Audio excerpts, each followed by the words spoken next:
पिछले एपिसोड में हमने देखा था कि यान रैंग और उस लीवो के बीच में काफी जबरदस्त फाइट शुरू हो गई थी। वो दोनों अपनी पावर का इस्तेमाल करते हुए एक दूसरे के ऊपर अटैक कर रहे थे, लेकिन यहाँ पर यान रैंग ज्यादा स्ट्रॉन्ग नजर आ रहा था। वह यहाँ पर मार मार कर लीवो की हालत खराब कर देता है, लेकिन लीवो भी कमजोर नहीं था। वो जैसे ही और ज्यादा खतरनाक अटैक यान रैंग के ऊपर करने वाला था कि तभी वहां पर वो फैंग आकर पहुंच जाता है, जिसे देखकर तो लीवो वहां से भाग पर आया था क्योंकि फैंग बहुत ज्यादा स्ट्रॉन्ग है। वो यहाँ पर यान रैंग को ही प्रोटेक्ट करने के लिए आया हुआ था। वो यहाँ पर यान रैंग को ये भी बताता है कि आगे तुम्हें किस रास्ते से जाना है, जहां पर तुम्हें वो सेक्ट मिलेगा जहां तुम्हें वो लेटर डिलीवर करना है। साथ ही साथ वो यान रैंग को ये भी बताता है कि तुम्हारे अंकल जो अंकल जू है वो अभी तक के जिंदा है। जो सुनकर यान रैंग तो बहुत ज्यादा खुश हो चुका था, जिसके बाद यहाँ से ये एपिसोड शुरू होता है। तो इस एपिसोड की शुरुआत में यान रैंग जो था वो एक जगह पर आकर छुप गया था क्योंकि वो बंदे उसके पीछे पड़े हुए थे ना। लेकिन जैसे वो आकर यहाँ पर छुपा हुआ होता है, इस घर की एक लड़की जो कि फैमिली के हेड की बेटी है, वो यान रैंग को देखकर एकदम ज्यादा डर चुकी थी क्योंकि उसकी शक्ल ही ऐसी बनी थी ना।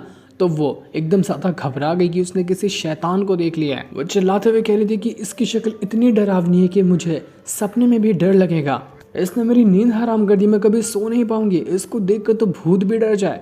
आखिर इतना डरावना इंसान कैसे पैदा हो सकता है। तो इसी वजह से सभी लोगों ने यहाँ पर यान रैंग को कैद कर लिया था कि आखिर तेरी हिम्मत कैसे हुई हमारी प्रिंसेस को ऐसे डराने की। वो इतना ट्रॉमेटाइज हो गई है कि क्या पता वो बेहोश हो जाए। यान रैंग बेचारा उनको समझाने की कोशिश कर रहा होता है कि अबे गधे कहीं के, तुम लोग मुझे क्या समझ रहे हो, मैं इतना गंदा नहीं दिखता हूँ, मुझे छोड़ो, मुझे यहाँ से जाने दो। लेकिन वो लोग तो इसको यहाँ से जाने ही नहीं देते। और इस प्रिंसेस का जो फादर था जो कि फैमिली हेड है, वो सीधा यान रैंग का गला दबाते हुए उसकी जान लेने की कोशिश कर रहा था कि तुझे मैं छोड़ूंगा नहीं। तूने मेरी बेटी को ऐसा डराया है कि वो सदमे से बाहर ही नहीं आ रही, तू मरेगा। इतनी भद्दी शक्ल लेकर तो यहाँ पर आ गया। सभी लोग यान रैंग को काल कोठरी में लेकर जाकर बंद कर देते ताकि कोई उसकी शक्ल ही ना देख पाए। और उस हेड की जो बेटी थी वो तो बिल्कुल ही बेहोश हो चुकी थी, उसको कोई होश ही नहीं था। इतनी बुरी शक्ल तो नहीं थी यान रैंग की, फिर भी वो थोड़ा फनी लग रहा था। लेकिन उसको देखकर वो बेचारी प्रिंसेस तो बेहोश ही हो गई डर के मारे। जिसके बाद शियाओ जो था वो यहाँ पर जियांग शुई को बताने लग जाता है कि तुम्हारा जो यान रैंग है ना वो ड्रैगन फैमिली के अंदर है, और वहाँ की बेटी तो उसको देखकर एकदम बेहोश हो गई है। इसलिए फैमिली हेड ना वो यान रैंग को छोड़ेगा नहीं, वो उसको जान से मार डालेगा। तो बचा सकती हो तो जाकर बचा लो। तुम्हें चाहिए था ना कि यान रैंग कहाँ पर गया है, तो मैंने उसकी लोकेशन तुम्हें बता दी।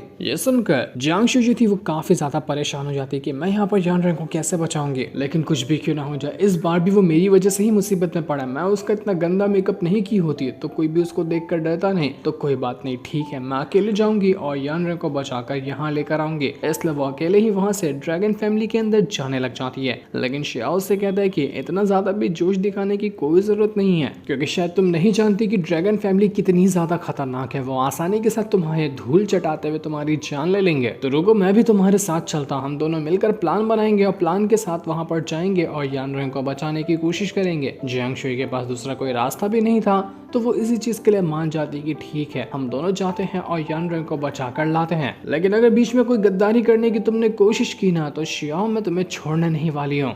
तो वहीं यान रैंग बेचारा मुसीबत का मारा कह रहा था कि मैं कहाँ आकर फंस गया, जहाँ चाहता वहां फंस जाता। अबे यार कितनी घटिया किस्मत है मेरी। तभी वहां पर कुछ सिपाही आते हैं जो यान रैंग को मारने के लिए उसे घसीटते हुए ले जाते हैं। यान रैंग चिल्ला रहा था कि छोड़ो, मुझे जाने दो। अरे मैंने क्या बिगाड़ा तुम लोगों का, मैंने तुम्हारी प्रिंसेस को थोड़ी ना डरा के मार दिया, छोड़ो छोड़ो मुझे जाने दो। लेकिन कोई भी उसको जाने के लिए देता ही नहीं और उसको घसीटते हुए फैमिली हेड के पास लेकर आया जाता है। फैमिली हेड यहाँ पर कह रहा था कि तूने मेरी बेटी को ऐसा डराया है ना कि अभी तक वो होश में नहीं है, इसलिए आज मैं तुझे मारूंगा ताकि मेरी बेटी की टेंशन खत्म हो। वो इतना ज्यादा डर गई है कि उसको समझ नहीं आ रहा वो करे क्या। तो जैसे वो यहाँ पर यान रैंग की जान लेने वाला था कि तभी वहां पर शियाओ आ जाता है। वो अपना ब्रश फेंक कर ऐसा मारता है कि फैमिली हेड का अटैक यान रैंग को लग ही नहीं पाता, जिस वजह से यान रैंग की जान बच चुकी थी। शियाओ यहाँ पर यान रैंग को बचाने के लिए पहुंच चुका था। तो फैमिली हेड कहने लग जाता है कि आखिर तू है कौन और तेरी हिम्मत कैसे हुई मेरी फैमिली के अंदर बिना परमिशन के घुसने की। बता मुझे कि तुझे किसने भेजा है और किस लिए तू यहाँ पर आया, वरना मैं तुझे काट कर रख दूंगा। तो यहाँ पर शियाओ जो था वो यहाँ बहाना बनाते हुए कहने लग जाता है कि तुम्हें पता है मैं ब्लेड सेक्ट से आया हुआ हूँ और वहाँ की कमांडर की ने एक वांटेड का पोस्टर जारी किया था, और तुम्हें पता है ये कौन है, ये वो ही वांटेड है, इसलिए मैं इसको लेने के लिए यहाँ पर आया हूँ। बहुत टाइम से मैं इसके पीछे पड़ा हुआ था और आज फाइनली जाकर ये मुझे मिला है, इसलिए मैं इसे अपने साथ ले जाऊंगा। तो बेहतर यही होगा कि इस बंदे को मेरे हवाले कर दो अगर तुम यहाँ पर अपने आप को सही सलामत देखना चाहते हो तो, वरना अगर तुमने इसको मेरे हवाले नहीं किया तो साफ साफ तुम यहाँ पर ब्लेड सेक्ट से दुश्मनी ले रहे हो, जो कि तुम्हें बहुत महंगा पड़ेगा। तो फैमिली हेड यहाँ पर कहने लग जाते कि देखिए सर,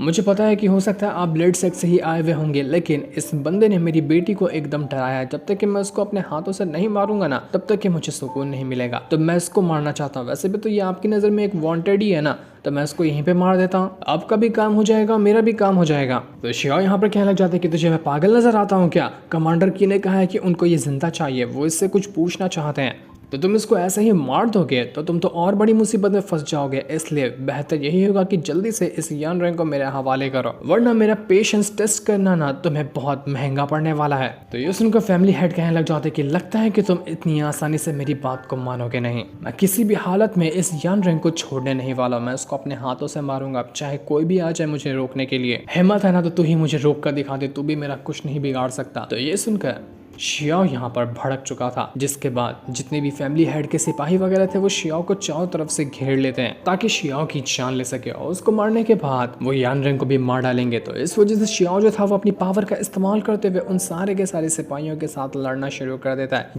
ये देखकर वो फैमिली हेड भी बीच में आ चुका था। वो भी यहाँ पर आकर शियाओ से फाइट करने लग जाता है कि आखिर तेरी हिम्मत कैसे हुई यहाँ पर आकर मेरा काम बिगाड़ने की। सिपाहियों और फैमिली हेड की उस शियाओ के साथ फाइट शुरू हो चुकी थी, और जो भी कुछ बचे हुए सिपाही थे जिन्होंने यान रैंक को पकड़ कर रखा था, वहां पर जियांग शुई आ जाती है और उन सिपाहियों को भगाकर यान रैंक को बचा लेती है। ये देखकर यान रैंक कहने लग जाता है कि मुझे तो पता ही था कि तुम जरूर आओगी, क्योंकि तुम मेरे बगैर रह ही नहीं सकती ना। मेरी याद तुम्हें सताई तो तुम मुझे बचाने के लिए आ गई। सच कह रहा हूँ ना मैं। हाय मैं मर जाऊँ, मैं कितना ज्यादा कमाल का बंदा हूँ जो तुम मुझ पर मरती हो। ये सुनकर जियांग शुई कहती कि इज्जत से अपने आप को छुड़ाओ और चलो यहाँ से, वरना इधर ही छोड़ दूंगी अगर एक शब्द भी और कहा तो। जो चीज देखकर वो फैमिली हेड जो था वो बहुत ज्यादा भड़क जाता है कि अब मैं तुम तीनों को नहीं छोड़ूंगा, तीनों को काट कर रख दूंगा। वो अपनी वेपन को बाहर निकालते हुए उनके साथ फाइट करने लग गया था। तो ये देखकर शियाओ जो था वो भी बीच में आ जाता है और उस फैमिली हेड को बहुत मारता है। वो अपने ब्रश का इस्तेमाल करते हुए एक से बढ़कर एक अटैक उस फैमिली हेड के ऊपर किए जा रहा था, जहां दोनों के बीच में काफी जबरदस्त फाइट शुरू हो जाती है। दूर खड़ा यान रैंक जो था वो चिल्लाते हुए कहता है शियाओ से कि मार मार साले की खोपड़ी तोड़ दे, जिंदा मत छोड़ना इसको।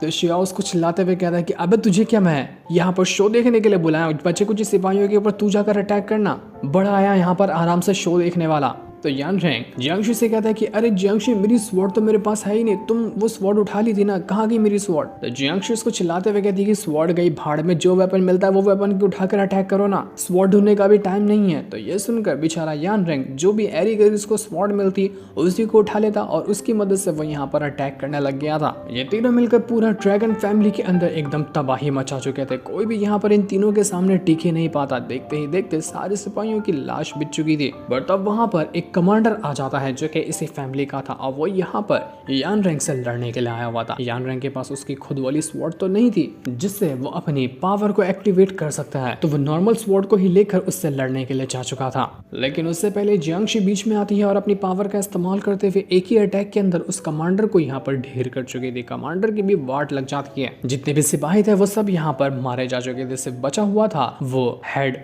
यान रैंक शियाओ को देखकर कहता है कि वाह मेरे दोस्त, क्या कमाल का तूने फाइट किया यार, देख के मजा ही आ गया, तो बिल्कुल शानदार है। लेकिन फैमिली हेड जो था वो यहाँ पर कहने लग जाता है कि तुम लोगों ने मेरी फैमिली के अंदर घुसे और यहाँ पर आकर इतने सारे सिपाहियों को जान से मार दिया, तुम लोगों को मैं छोड़ूंगा नहीं, मुझसे पंगा लेकर बहुत बड़ी गलती की है तुमने। तो वो यहाँ पर अपनी एक खतरनाक टेक्निक को एक्टिवेट करता है, जिस वजह से वो ऐसा घूमने लग गया था कि वहां पर एक टॉर्नेडो क्रिएट हो जाता है और इस वजह से पूरे के पूरे जगह पर धमाका और तूफान आने लग गया था। सभी ये देखकर हैरान रह जाते हैं कि आखिर इसको क्या हुआ, ये एकदम टॉर्नेडो में कैसे बदल गया, इसको हम रोकेंगे कैसे। अब वो यहाँ पर फैमिली हेड जो था जितने भी अटैक करता उसके सारे अटैक बहुत ज्यादा खतरनाक हो चुके थे, क्योंकि अपने ड्रैगन फैमिली की वो ड्रैगन पावर को एक्टिवेट कर चुका था और उसके सामने टिकना सभी के लिए थोड़ा सा मुश्किल होता हुआ नजर आ रहा था। सभी लोग कहने लग जाते कि हम एक साथ अकेले इसका अटैक का सामना नहीं कर सकते, तो हमें एक साथ करते हुए इसके ऊपर अटैक करना होगा, वरना एक के अटैक को आसानी से झेल कर वो इस इंसान को घायल कर देगा। तो तीनों के तीनों मिलकर एक ही साथ उसके ऊपर अटैक करना शुरू कर देते हैं, पर इसका भी कोई फायदा नहीं होता। वो फैमिली हेड तो यहाँ पर तीनों को उठाकर दूर फेंक देता है, तीनों की हालत खराब हो जाती है। तो शिया कहने लग जाते कि एक काम करो, तुम दोनों यहाँ से भागो जब तक कि मैं इसको संभालता हूँ, इतना मौका तुम लोगों को मिल जाएगा अपनी जान बचाने का और मैं इसकी वाट लगा दूंगा। लेकिन जियांग शुई कहने लग जाती कि नहीं, नहीं, मैं चाहती हूँ इसके साथ फाइट करने के लिए, तुम दोनों यहाँ से निकलो। जो सुनकर यान रैंग कहने लग जाते कि यार लगता है कि फिर से अब यहाँ पर हीरो बनने का टाइम आ गया है। अब मेन कैरेक्टर तो हूँ, तो इसका मतलब ये तो नहीं कि हर बार डेंजर सिचुएशन में मैं ही जाकर घुसूंगा, लेकिन क्या करूँ, इस कहानी लिखने वालों ने तो मुझे हर सिचुएशन में फंसाने का ही डिसाइड कर लिया है। इसलिए वो कहता है कि तुम दोनों साइड हो जाओ, मैं हूं ना मेन कैरेक्टर, मैं जाता हूं इससे फाइट करने के लिए। इसके बाद वो तुरंत ही अपनी पावर को एक्टिवेट करते हुए उसके साथ फाइट करने लग गया था। यान रैंग और फैमिली हेड के बीच में काफी जबरदस्त फाइट होती है। शुरुआत में तो यहाँ पर यान रैंग के पास नॉर्मल स्वॉर्ड थी, तो उसको भी उसके अटैक रोकने में काफी मुश्किल आ रही थी, पर तब यान रैंग अपनी फोर्सफुली पावर को एक्टिवेट करता है और जो स्वॉर्डी मॉडल की उसको स्पिरिट मिली थी वो उस स्पिरिट की पावर को एक्टिवेट कर चुका था। इससे होता यह है कि उसकी नॉर्मल स्वॉर्ड भी इतनी ज़्यादा कमाल की हो जाती है कि ये इतनी आसानी से उस फैमिली हेड का सामना कर सकती है। तो इसके बाद यान रैंग ने एकदम खतरनाक अटैक देकर क्या मार दिया था उस फैमिली हेड के ऊपर कि एक ही अटैक में उसका वेपन डिस्ट्रॉय हो जाता है, जिसकी मदद से उसने टॉर्नेडो क्रिएट किया था, जिस वजह से फैमिली हेड की हालत खराब हो जाती है। इस चीज को देखकर शियाओ और जियांग शुई दोनों दंग रह जाते कि भाई साहब सच में इसने कमाल करके दिखा दिया। हमें नहीं लगा था कि सच में यहाँ पर इस फैमिली हेड के वेपन को ही डिस्ट्रॉय कर देगा। वो लोग यान रैंग से कहते कि चलो चलो बस बहुत हो गया, अब ज्यादा खुद की तारीफ बटोरने की जरूरत नहीं है, हमें यहाँ से कल्टी भी मारना है। तो तीनों के तीनों मिलकर वहाँ से भागने लग जाते हैं। जो देखकर वो फैमिली हेड यहाँ पर भड़क चुका था। कमांडर उसको संभाल रहा होता है, लेकिन फैमिली हेड एकदम पगला गया था कि नहीं ये क्या हो गया, इन लोगों ने मेरे घर में घुसकर मेरी इज्जत लूट ली, कहीं मुंह दिखाने लायक का नहीं छोड़ा इन लोगों ने मुझे। इसके बाद रात को यान रैंग और बाकी लोग जंगल में आकर आराम करने लग जाते हैं, क्योंकि आज की दिन की इतनी खतरनाक फाइट करके ये तीनों के तीनों यहाँ पर थक चुके थे। जियांग शुई जो थी वो यहाँ पर शियाओ को देखकर कहने लग जाती है कि ये बंदा मुझे कोई नॉर्मल नहीं लगता, ये बड़ा ही मिस्टीरियस बंदा है, इसके ऊपर मुझे नजर तो रखनी होगी, लेकिन इसकी हरकत से ऐसा नहीं लगता कि ये हमें नुकसान पहुंचाना चाहता है। लेकिन जब ये हमें अच्छे से जानता ही नहीं तो हमारी मदद क्यों करता है, क्यों हमारे मैटर में इसने टांग घुसाया अपनी जान को खतरे में डालकर। जिसके बाद अगली सुबह यान रैंग जो था वो यहाँ पर अपना वो गंदा वाला मेकअप निकाल लेता है जो कि जियांग शुई ने उसके ऊपर किया था, और वो यहाँ पर उस शियाओ से कहने लग जाता है कि तुम बड़े कमाल के हो यार, क्यों ना तुम मेरे बड़े भाई बन जाओ, दो भाई मिलकर मचाएंगे एकदम तबाही। क्या कहते हो, कैसा आइडिया है ना, एकदम कमाल का।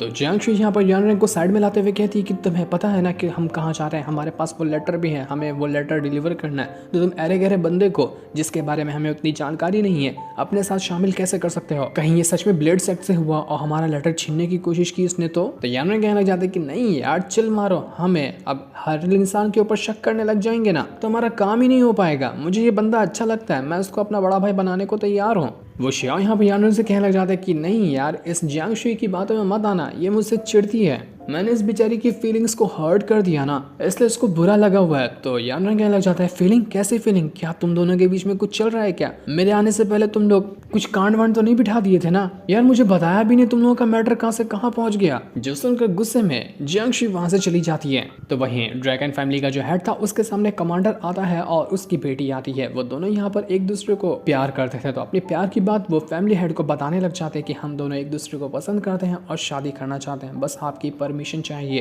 फैमिली हेड की बेटी भी कहती थी कि हाँ बिल्कुल पापा, मैं सच कह रही हूँ, मैं इसको पसंद करती हूँ। तो ये सुनकर वो फैमिली हेड कहने लग जाता है कि ये तो बहुत अच्छी बात है, जिस चीज में मेरी बेटी की खुशी है मैं उसमें खुश हूँ, मैं तुम दोनों की शादी को मंजूरी देता हूँ। ये लोग यहाँ पर काफी ज्यादा खुश हो चुके थे, लेकिन इनकी खुशी ज्यादा टाइम तक के बिल्कुल भी नहीं चलती, क्योंकि तभी वहां पर आ चुका था लीवू, और ये यहाँ पर आकर बहुत ज्यादा गुस्से में था। वो कहने लग जाता है कि लगता है कि बड़ा इमोशनल सीन चल रहा था यहाँ पर, जिसमें मैंने अपना पूरा का पूरा हाथ पैर टांग सब घुसेड़ दिया है, कहीं सीन तो नहीं खराब हो गया ना तुम लोगों का। जो देखकर कमांडर जो था वो बड़े गुस्से के साथ उस लीवू के साथ फाइट करने के लिए जाता है कि आखिर तू है कौन, अंदर आने की तेरी हिम्मत कैसे हुई। लेकिन एक ही बार के अंदर लीवू उस कमांडर की जान ले लेता है। बेचारा अभी यहाँ पर शादी के लिए मंजूरी लिया था कि अभी के अभी उसकी जान ही चली गई। लीवू यहाँ पर फैमिली हेड से कहने लग जाता है कि तुम्हें पता है मुझे ना कमांडर की ने भेजा है, मैं यहाँ पर तुमसे बात करने के लिए आया हुआ हूँ, क्योंकि इस सिटी के अंदर 4 मार्शल फैमिली रहती है, 3 की 3 मार्शल फैमिली ने हमारी कमांडर की के सामने सरेंडर कर दिया है सिवाय तुम्हारे। तो मैं देखने आया था कि तुम्हारे अंदर ऐसा कौन सा गूदा भरा हुआ है कि तुम हमारी कमांडर की बात मानने को तैयार नहीं हो, हमारे सामने सरेंडर करो तो तुम्हारे बचने के चांसेस वापस होंगे वरना कुत्ते की मौत मार दिए जाओगे। जो सुनकर फैमिली हेड कहने लग जाता है कि आखिर तू है कौन और आखिर क्यों मैं यहाँ पर किसी के सामने सरेंडर करूँ, किसी के बाप का नौकर दिखता हूँ क्या मैं? जा जो उखाड़ना है उखाड़ ले, मैं ना कभी किसी के सामने सरेंडर किया था ना कभी किसी के सामने सरेंडर करूंगा। तो ये सुनकर लीवू कहने लग जाता है कि फिर तो पछताओगे तुम, मुझे इनकार करने का अंजाम क्या होता है उसको सोचकर। तो इतना कहते साथ ही वो यहाँ पर उस फैमिली हेड की बेटी की भी जान ले लेता है। दोनों के दोनों यहाँ पर शादी करने वाले थे, दोनों के दोनों मर चुके थे। जो देखकर फैमिली हेड एकदम भड़क चुका था कि छोड़ूंगा नहीं मैं तुझे, तूने मेरी बेटी की जान ले ली जो मुझे सबसे ज्यादा प्यारी थी। तो वहां पर लीवू कहने लग जाता है कि अभी तो सिर्फ तेरी बेटी की जान ली है, आखिरी बार तुझे मौका दे रहा हूं कि तू यहाँ पर हमारी कमांडर के सामने सरेंडर करता है या नहीं करता। नहीं करता ना तो मैं तुझे भी मार डालूंगा। लेकिन अभी भी वो जो फैमिली हेड था वो कहता कि मैं सरेंडर नहीं करने वाला, मैं तुझे छोड़ूंगा नहीं, तेरी कमांडर की को भी जान से मार डालूंगा। उसने मेरी बेटी को मार डाला, तू नहीं बचेगा, तुझे और तेरे पूरे के पूरे ब्लेड सेट को मैं खत्म कर डालूंगा। ये सुनकर वो लीवू जो था वो भड़क चुका था। अब वो यहाँ पर सीधा का सीधा उस फैमिली हेड को भी मार देता है। कुछ ही मिनट के अंदर उसने पूरे ड्रैगन फैमिली का खात्मा कर दिया। पर तब वहां पर एक सिपाही आकर उसको बताने लग जाता है कि मैंने यानरिंग को देखा है जो अभी अभी यहाँ से निकला हुआ है, अगर हम उसके पीछे जाए ना तो हम उसको पकड़ सकते हैं क्योंकि वो अभी अकेला है, फैंग उसके साथ नहीं है। तो ये सुनकर वो लीवू खुश हो चुका था और वो यानरिंग को पकड़ने के लिए उसके पीछे निकल जाता है। जो सीन दिखाते साथ ही ये वाला एपिसोड यहीं पर एंड हो जाता है। Thanks for watching.